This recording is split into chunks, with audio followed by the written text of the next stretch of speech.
Hello বন্ধুরা, আমি শম্পা চলে এসেছি নতুন ভিডিও নিয়ে। এই গরমে তো ঠিকমতো ভিডিও করতেই পারছি না। তো আজকে আমার কাছে মূলত ছিল এই আলুটি। কিছু মাখা করব বলে তো ভাবিনি, তো একটু ঝাল ঝাল করে আলুর কিছু বানালে কেমন হয়। চলো তাহলে শুরু করি।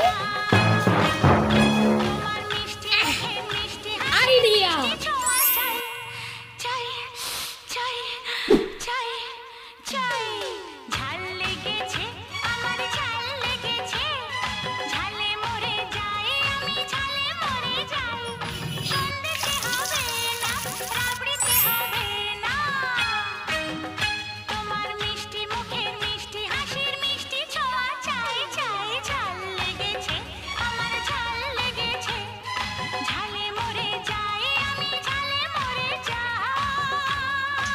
Yummy! Oh my God.